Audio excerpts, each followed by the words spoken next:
Let's go, gente. Vamos para a origem secreta da Mega Evolução. Teve várias e várias teorias diferentes. Pera. Ok, a gente já teve várias e várias teorias diferentes sobre como a Mega Evolução surgiu no mundo Pokémon. Mas se nem nos jogos Sycamore, o professor que estuda esse fenômeno em específico, tem certeza do que aconteceu, fica difícil pra gente entender. Então vamos juntar tudo. O que ele disse, o que a Zinnia e o professor Cosmo falam em outros jogos, e vamos tentar ver todas as peças e teorizar as origens dessa mecânica. Porque o fato dela ter não uma, não duas, nem três, mas vários lendários com megaformas, eu acho que nós temos uma questão maior do que parece de primeira. Primeiramente, vamos analisar os casos de cada um desses lendários com Mega Evolução e entender os seus contextos, porque eles deixam uma trilha de dicas sobre como a Mega Evolução pode ter nascido. Porque, sim, até hoje, o que nos resta são mistérios e dúvidas. Nenhum lugar nos jogos a gente tem uma resposta definitiva de como as Mega Evoluções nasceram. Inclusive, tendo Zinnia e Sycamore explicando duas coisas diferentes sobre as origens das Mega Pedras, mas que no final, as duas se conectam. Galera, agora que eu fui reparar, ele tá vestindo a camisa de qual time, chat? Mas que... Ele tá vestindo a camisa de qual time, chat?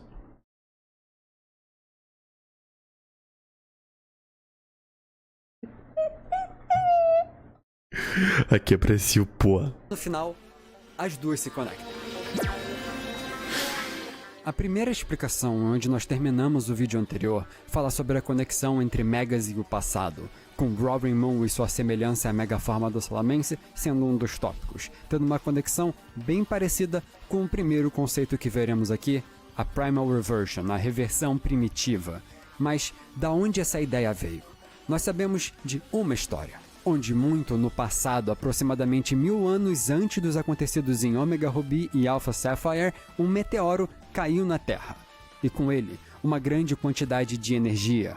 O impacto do meteoro reacordou os dois titãs Groudon e Kyogre, com eles, ao absorver parte dessa energia, revertendo as suas formas primitivas e logo após, entrando em um novo conflito.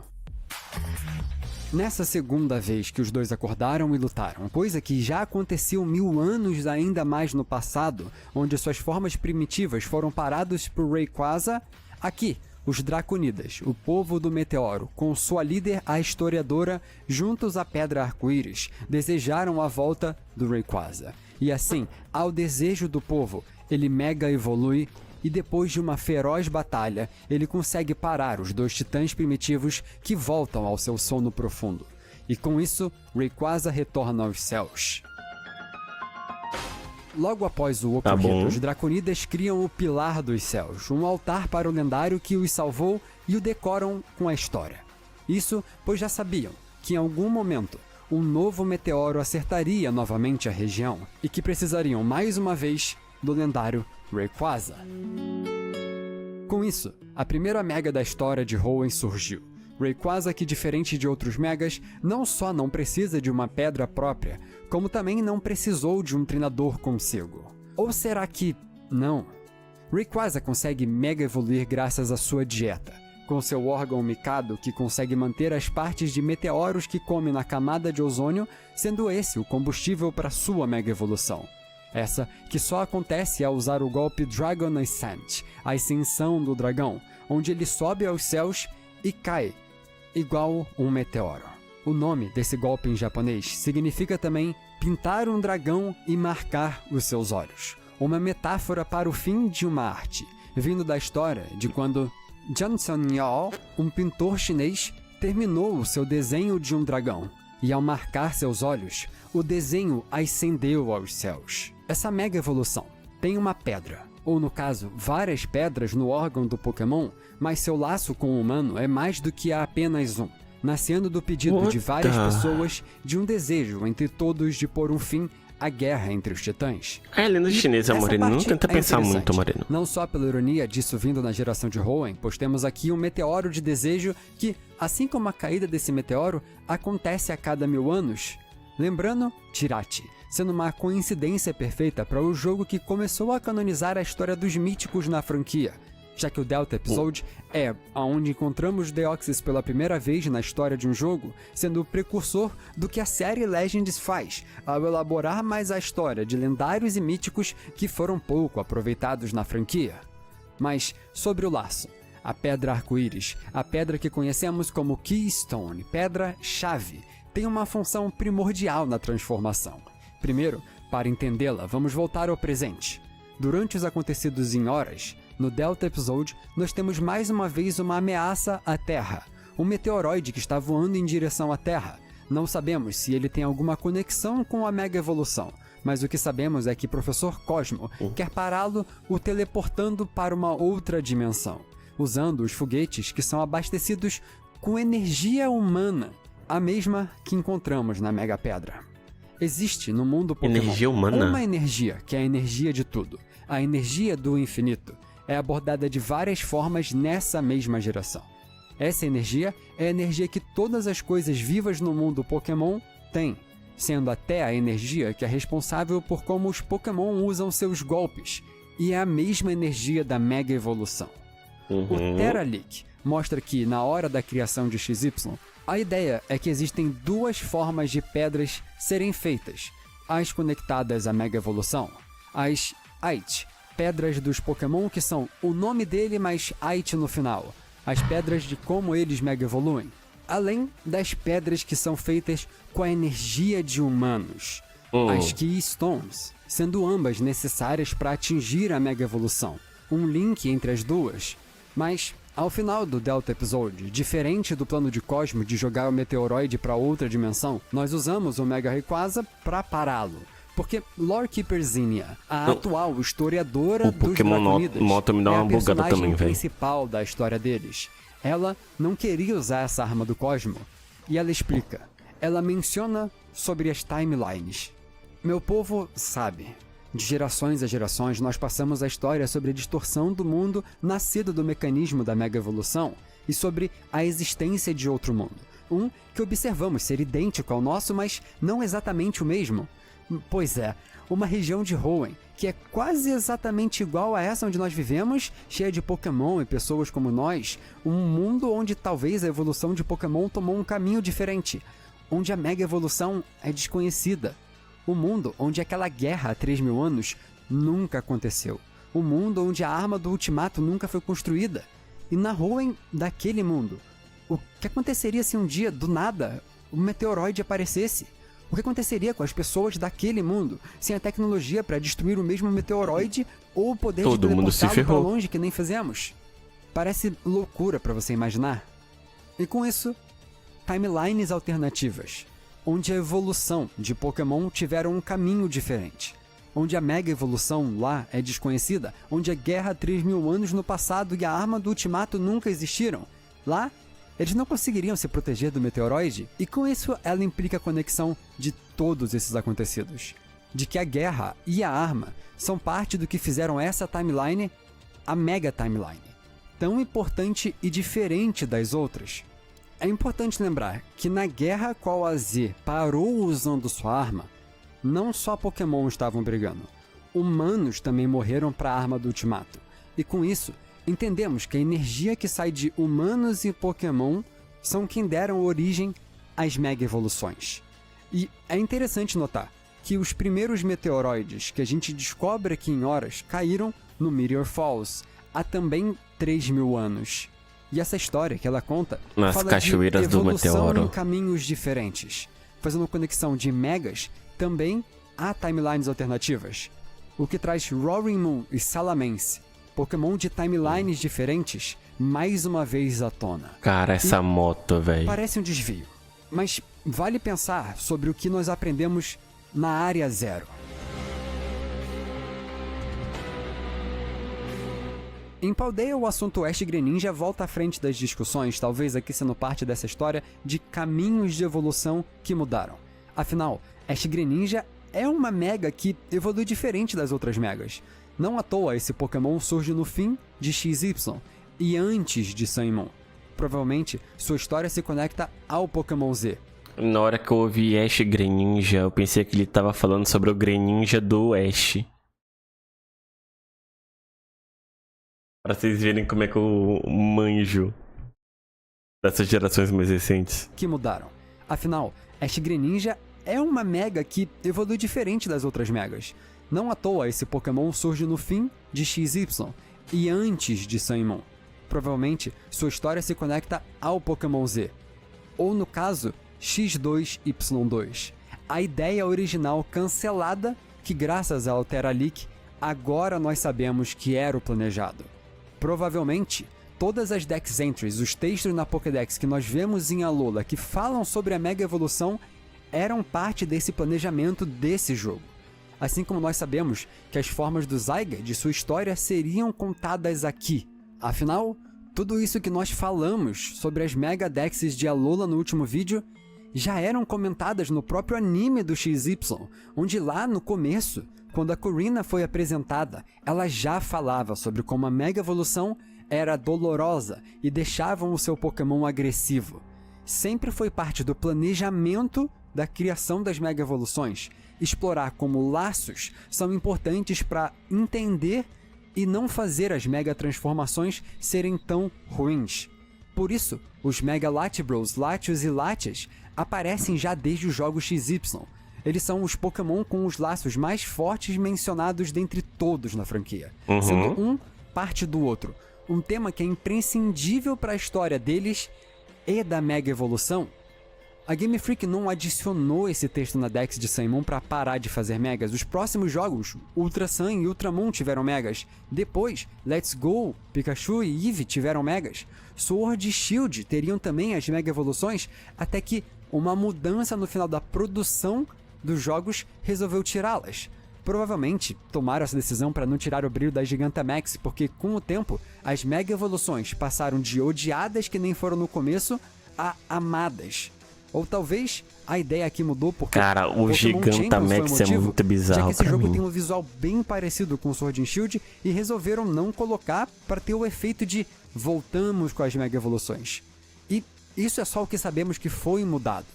Mas voltando à conexão das Megas com o mecanismo, ela foi criada por AZ para reviver sua Floette que morreu durante a guerra e que depois então virou a arma do Ultimato, sugando a vida de outros Pokémon e humanos para dar vida Azarado. eterna.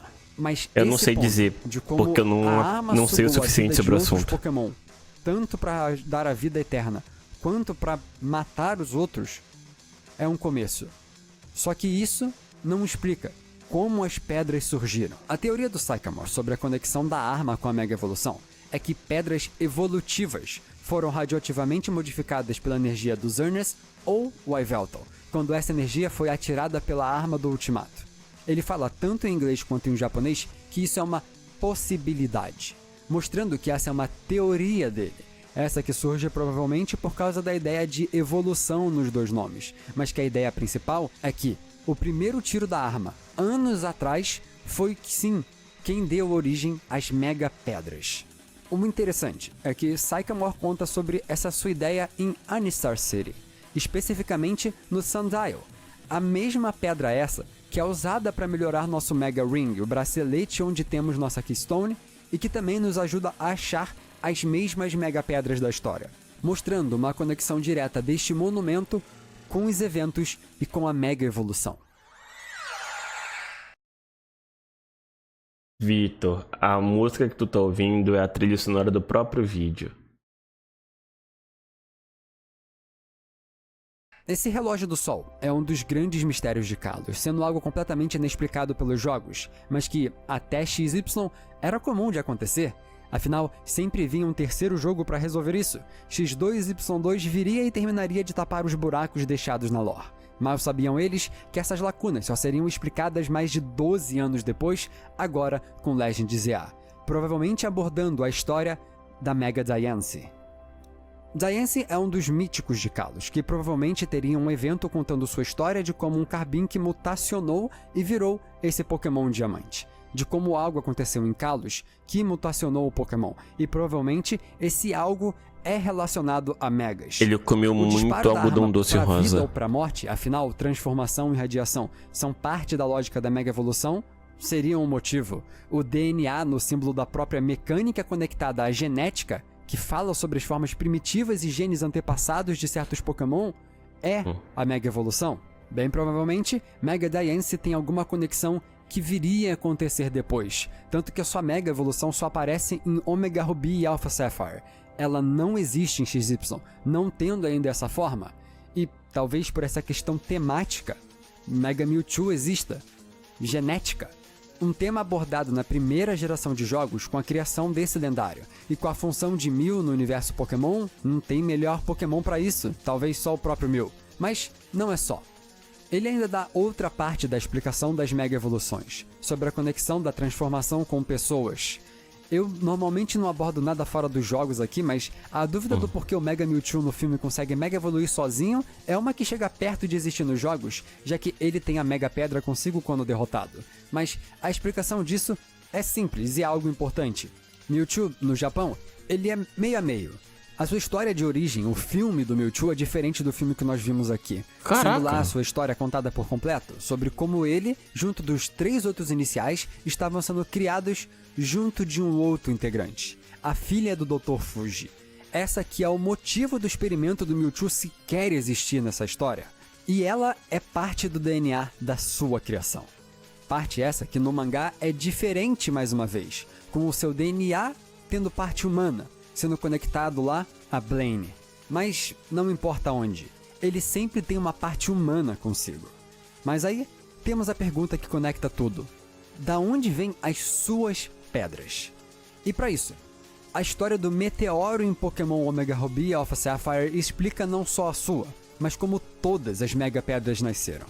A evolução do pedaço do meteoro que você carrega consigo durante a história desses jogos mostra como a pedra lentamente se transmuta em uma Mega Pedra humana.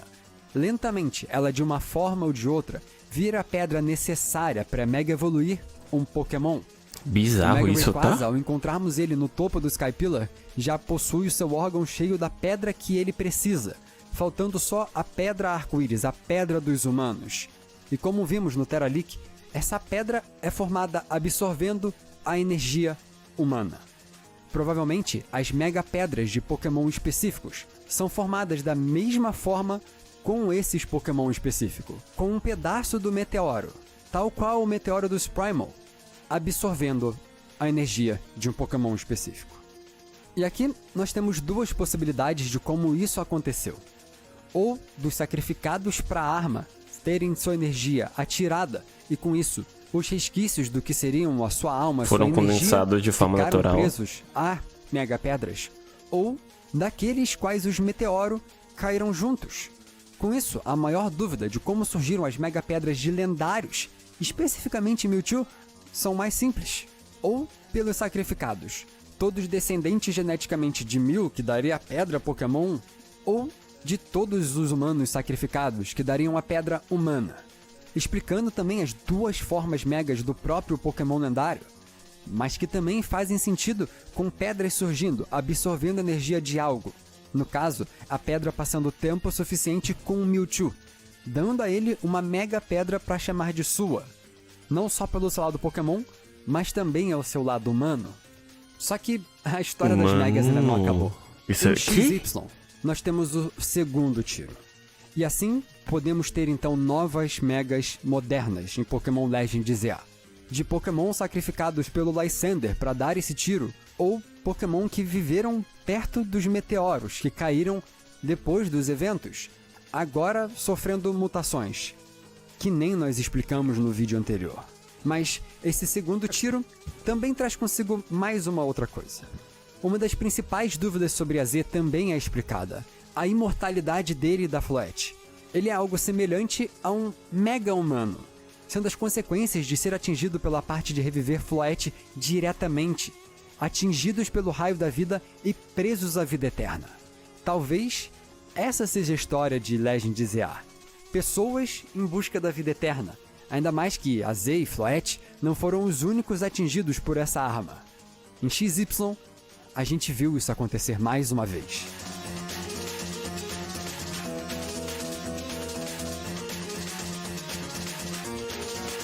Eu pensando que as Mega Evoluções eram um negócio feito Só pra vender boneco.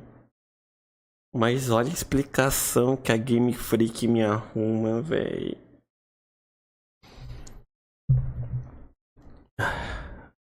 Basicamente, tem que ter geno pra rolar isso tudo. Geno precisa acontecer para gerar as pedras com os genes, ou as pedras mágicas que são capazes de mexer nos genes dos pokémons. Gene.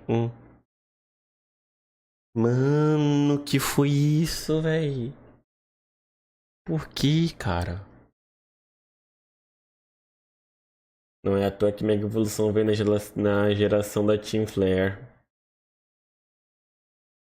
Faz sentido, pior que faz sentido pra caramba. E no final das contas, esse segundo tiro da arma do Ultimato só faz com que a possibilidade da criação de novas Mega Evoluções nas próximas gerações seja infinito, né, Matt? Caraca. Estou em choque. Porra. Enfim. Vocês do YouTube, gente. Ah, qual a sua Mega Evolução favorita, Gabriel? A do Mewtwo cabeçudo. Eu gosto pra caramba do Mewtwo cabeçudo, pô. Não nego que o Mewtwo textudo é... me pega. Eu não sei o nome. Eu não sei dizer exatamente, mas o que tem um cabeção. Apareceu no vídeo, pô. Cadê? Mega Mewtwo...